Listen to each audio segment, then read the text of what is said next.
Welcome back to my podcast, The Journey of a Researcher.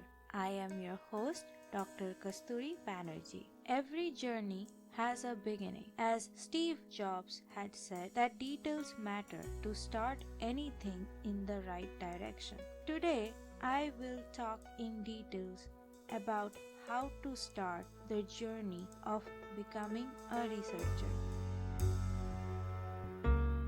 Let's start with the very basic. What is a researcher? There are two definitions for this. A researcher is someone who does extensive and in-depth study of a scientific problem. But you can also get a job as a researcher. These jobs are available in companies in their research and development sectors, where you are expected to research and develop a technique, a technology, a patent on a subject that is of interest for these companies. So there your position is known as a researcher. Now that we know who are researchers, let's begin with the courses you took in your high school. Unlike engineering programs and medical school, where you need to have certain combination of science subjects to qualify for the entrance exam, like you need maths, physics, chemistry for engineering exams or physics, chemistry, biology for medical exam. There is no requirement for subject combination to get admitted into research institutes like ICERs. The course structure of ICERs are made in a way that you get a refresher in all 4 basic science subjects before choosing your major in 3rd year. So, no matter what science subjects you had in your 12th standard, it's not going to affect your chances in getting admitted to ICERs. Now, there are 3 things that is going to determine how you start the process. First, which college or institute should you join? Second, what is the difference between getting a B.Sc M.Sc dual degree from ICERs versus getting B.Sc and M.Sc degree from other universities? Third, how do you enter these colleges to get your undergrad degree? We will begin addressing the first bullet. Which college to join? To become a researcher, you start with an undergraduate program in basic sciences. It can be either through state or central universities, or you can join ICER to study B.Sc M.Sc degree. It is very important to understand the difference between these two undergrad programs. So let's start with the well-known program of Bachelor of Sciences and Master of Sciences, also known as B.Sc or M.Sc degrees. These degrees are given by state or central universities as well as private universities. To obtain these degrees, you study a sub-specialization of a big topic. For example, instead of learning about life sciences, you choose to specialize in botany, bioinformatics, etc. These degrees are 3 years long, and once you complete this degree, to do a master's degree, you have to take another entrance exam and get a master's degree in the same area. The total time spent to get this combination of degree is between 5 to 6 years based on the kind of university you're getting it from. Whereas the dual B.Sc M.Sc degree is a 5-year combined bachelor's and master degree in sciences. The major difference between a B.Sc M.Sc course structure versus a B.Sc M.Sc course structure is the area of specializations. Instead of getting a degree in a sub-specialization, the coursework in ICERs are more broad. For example, when I was in ICER Mohali,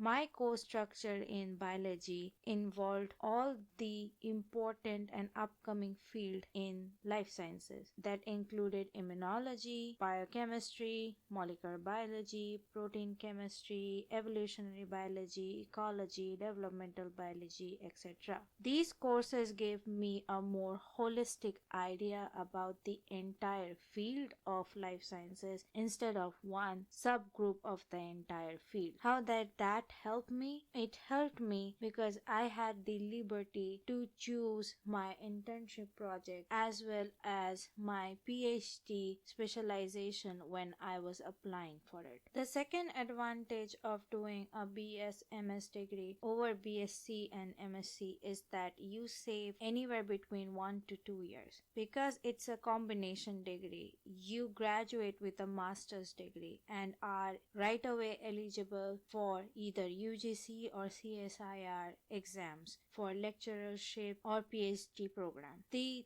third advantage of doing a BSMS from ICER is the mandatory internship program. The summer internship program incorporated in the course structure makes you experience research firsthand in multiple fields. You can choose to hone your skills in one specialty if you know that that's where you want your future research to be, or you can do your internship in as many fields as possible. There is no limit for that, and that's a very important concept that I want everybody to have, is that science is not limited into a subspecialty or into a certain type of research. It is a broad field and you will have opportunities to create your own niche. All you need is time and patience, which is a key factor in becoming a researcher. Now that we know which college you want to enter and what kind of coursework are you looking at, we will talk about the third question. How do you enter these colleges? I'm gonna give a quick disclaimer that my knowledge in how to enter state or central universities or private universities are very limited, as I have gone through this process once and I didn't end up in any of those state universities. So I am going to say that whatever is the SAT process in a certain university, you have to go through that particular process. And it varies from government aided universities versus public universities versus government universities versus private universities. So do your homework, see what kind of requirements they have and apply, and if you match their criteria, you basically end up joining those universities. I am going to talk about how to enter the ICER family of institutions, and for that I have a special guest who is going to help me answer this question. Hi Yashvi, could you introduce yourself? Hello, I am Yashvi Bhatt. I'll be a second year undergrad student at ICER Mohali. So, Yashvi is going to help me understand and discuss the eligibility criteria of getting into the ICERs. Overall, the eligibility criteria is pretty consistent across all five of them. I think now it's seven, right? Yeah. Yeah, it's all seven of them. Back in 2008, when I joined ICER Mohali, there were only two criteria. You either qualify the Kishore Vaigyanik Protsahan Yojana Fellowship, also known as KVPY, or you came through the IIT JEE entrance exam from the advanced list. It was a very small batch. We were only a batch of 40 people, but a lot has changed over these past 11 years, and Yashvi is going to help us understand what is the current eligibility requirement. So, Yashvi, could you help me with this? Yeah, sure. So currently there are three channels that will get you into the ICER, the seven ICERs as you discussed. So the first one I'm going to talk about is the KVPY channel, that is Kishore Vaigyanik Protsahan Yojana. Perfect. You have three criteria there, that is SA, SX and SB. SA is for the 11th standard, SX 12th standard, and SB for the first year of your undergraduate program in any of your basic science program. and the scholarship will be same in all these three channels, but there are just the different tags. Essay is the test that you give in the 11th standard and all, and plus there is 12th board cutoff criteria set by ICER every year that you should pass. And then if you are getting the fellowship commencing from the year of your admission to the program in ICER, that is 2019 this year, so you will be eligible by this channel. Secondly, there is JEE Advanced, where the student in general category securing a rank within 10,000 in the common rank list of JEE Advanced, the year of admission, that is 2019, are eligible to apply. For students in reserved category, their category rank should be within 10,000, and plus the 12th board cutoff criteria set by ICER every year that should be passed. And the third criteria, the third channel that has been introduced lately is the SCB channel. That is also it's the one that's known to be the board channel. So here the student has to pass the board in the year of admission, that is 2019, or the previous year 2018 only, and they will be eligible to apply for the test, that is the ICER admission test, IAT. And now it is a fully computer based test from 2019. Earlier it was a written test, plus the criteria of the 12th percentage cutoff that is set by ICER every year should be passed. So these are the three channels through which you can get into any of the 7 ICERs according to your preference list, or that they decide whatever their criteria is. So these are the three channels. Thank you, Yashvi, for explaining that. I think that's the best we can explain the process. Of course, as you have discussed, how the ranking is going to affect which ICER you're going to join is completely an administrative process, and we cannot make any speculations. But the three ways you can enter is the KBPY fellowship, the IIT JEE main list, and the ICER own admission test. So Yashvi, how did you join ICER? I joined ICER through the SCB channel. I gave the admission test, and then the list came up on the result day.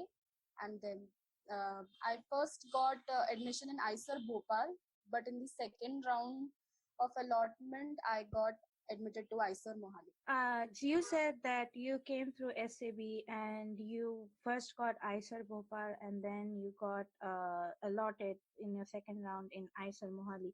Could you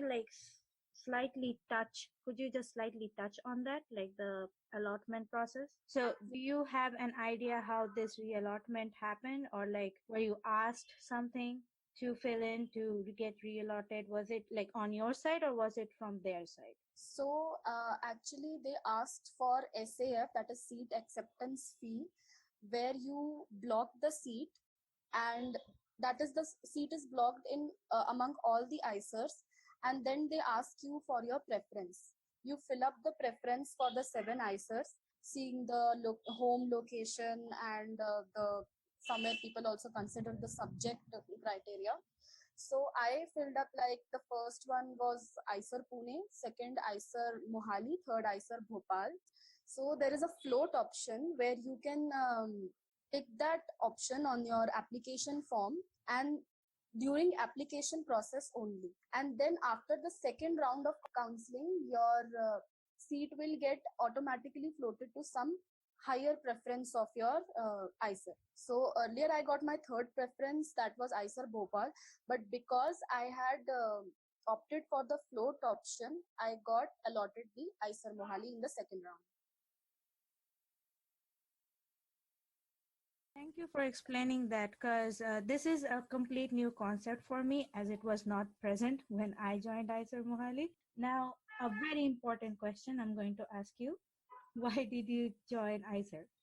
So why did I join ICER? So in my case, I knew that I liked biology a lot and I wanted to pursue that. But now in India, most of the students believe that if you like bio, you must be a doctor, or if you like maths or physics, likewise, you'll have to be an engineer, as you told, the traditional way of deciding the career.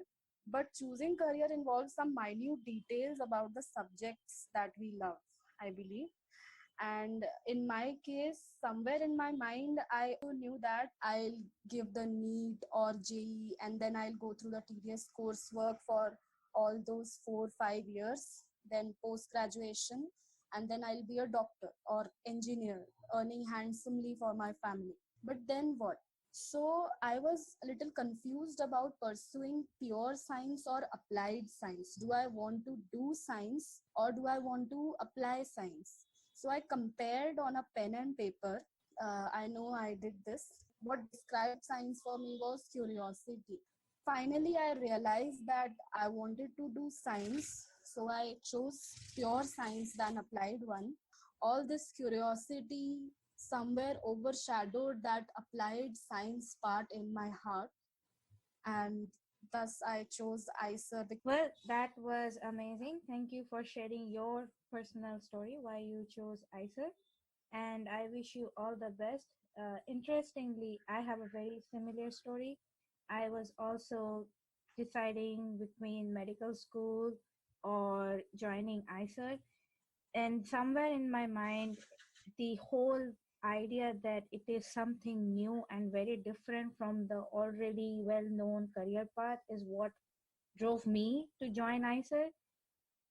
It's good to hear that more and more students like you are intrigued and interested in knowing the fundamentals of science, are curious to know the fundamental of science, because that's what makes science, honestly speaking.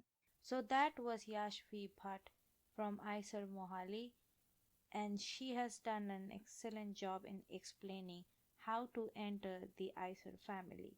Apart from these two ways to enter the field of research, there is another way that people can enter the career of becoming a researcher. If you are engineering student pursuing B.Tech or a medical student pursuing MBBS, you too can enter the field of research. But in your case, you have to get a PhD to convert into becoming a scientist. The reason being that when you do a PhD, you get the training in both your skills as well as psyche that you need to ask and answer research questions, something students who are coming from the B.Sc M.Sc or ICER background have already been trained for. Therefore, if you are an engineering student or a medical student who likes research as well and wants to pursue that career, you are more than welcome to join this family. All you need to do is get a PhD degree so that you can comfortably transition into this career. In the upcoming episode, I want to talk about the concept of why you should become a researcher. That has been inspired from my latest Facebook live video. If you are not following the page, you're gonna miss some of these videos that I'm going to do on topics that will not become a part of the actual podcast series but is equally important in becoming a researcher, because we are gonna deal with a lot of the psychological stress that researchers go through as they embark their journey. Kindly rate and review the podcast on Apple iTunes, Google Podcast, as well as on my Facebook page, as this to help me better my content and bring more and more relevant topics to you. Thank you for joining me. It's always a pleasure to talk to you guys. Until then, see you the next time. Bye.